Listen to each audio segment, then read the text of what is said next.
Day one of the ICHI Bulgarian trip began in Edinburgh Airport, and our intrepid team of heritage professionals were positively brimming over with excitement at the prospect of 10 days in close proximity. After a 5-hour layover in picturesque Frankfurt Airport, we arrived in Sofia.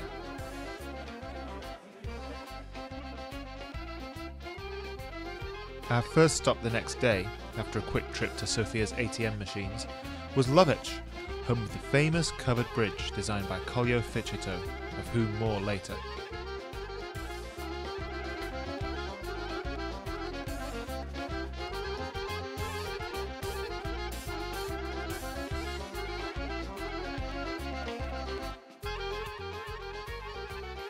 Lovech is also home to two contrasting museums. One is an ethnographic museum showing aspects of Bulgarian domestic life.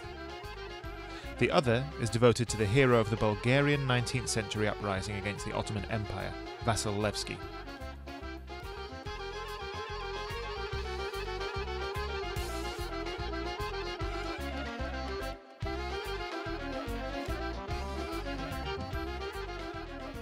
Both have little formal interpretation, but the Levski Museum made a strong impact on its audience through its bold materials and solemn imagery. Here's Levski again at the hilltop fortress in Lovech. The fortress is now an outdoor heritage centre.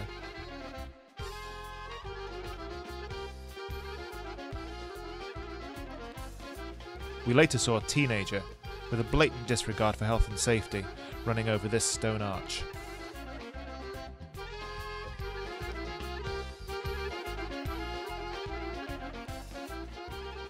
It was time to get back to nature. The Natural History Museum in Cherny Osem provided the perfect opportunity.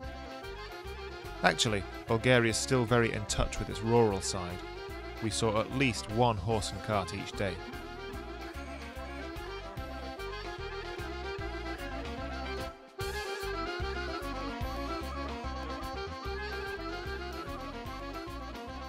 Despite Bulgaria's rapid westernization, traces of its communist past were still abundant, mostly in municipal architecture and sculpture, as seen here in Troyan.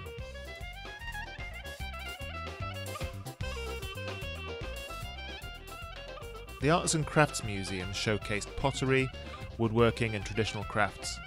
It was here that we learned that all exhibitions have to be centrally approved by the Bulgarian government.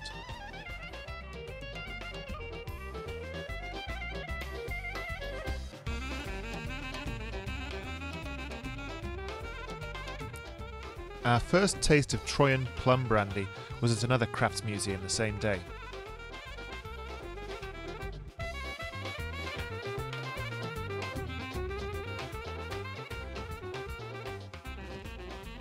This one wasn't quite as good at interpretation, but it did have some good practical demonstrations.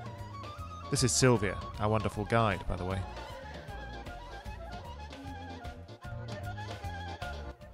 A morning meeting with tourist industry leaders in Sevlievo left us a bit shell-shocked, so these traditional dances brought some light relief.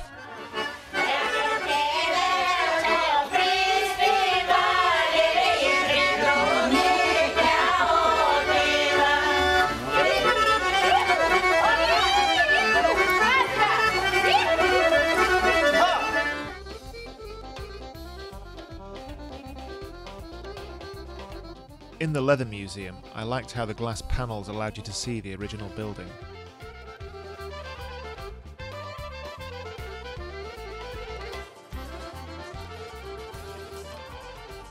We had VIP seats for the Gabrovo carnival, a celebration of humour and Bulgarian culture.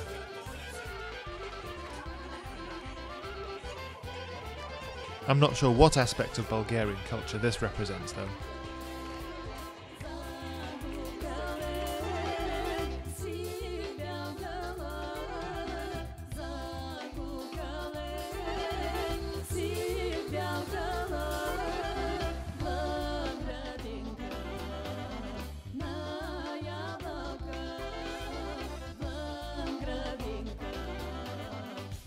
Etar Open Air Museum proved to be a highlight for a lot of people, with its water wheels, traditional crafts and old world ambience. It was also a lot more like British museums and heritage centres in its commercial sensibility. It had a hotel built right next to it, for example.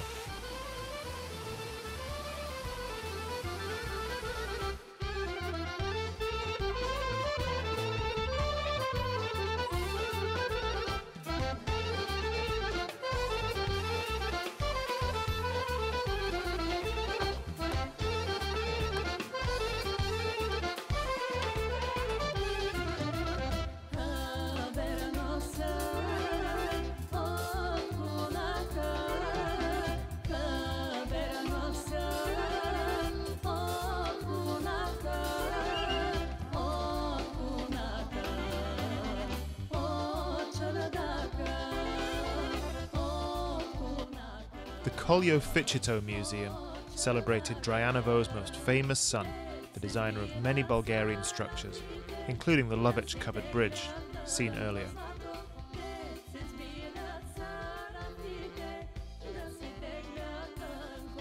By now, museum fatigue was starting to set in, but some exhibits still had the power to shock, like this collection of skulls in Dryanovo's historical museum.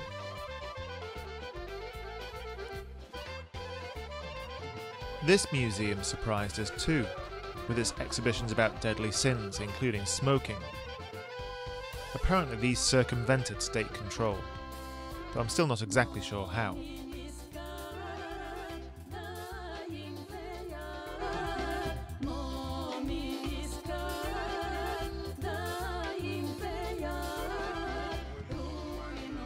The hilltop fortress of Tsarovets was in better condition than the one at Lovech, and featured an amazing chapel. The metal relief doors are seen here.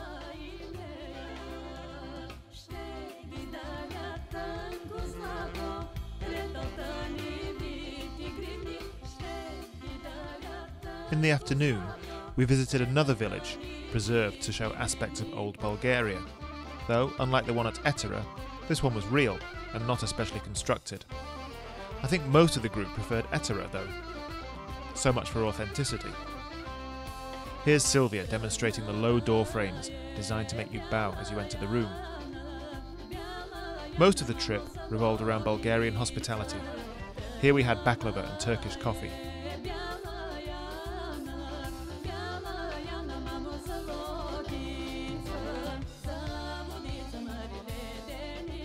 If it's Wednesday, it must be Troyan, a town full of museums, including one devoted to icon painting.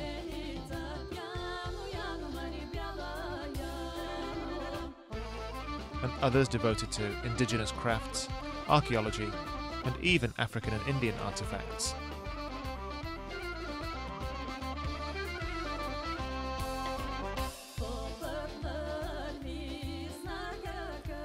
Despite all these diversions, it seems Dryanovo is plagued by the same sorts of social problems that afflict most Western towns, including joyriding.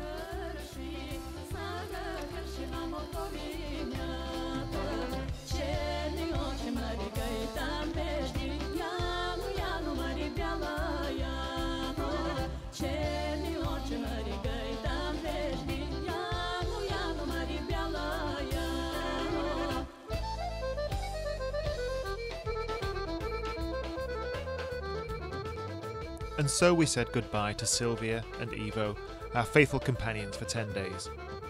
We'd seen a lot of museums and eaten a lot of Shopska salad. I hope we'll see you both in Scotland someday soon.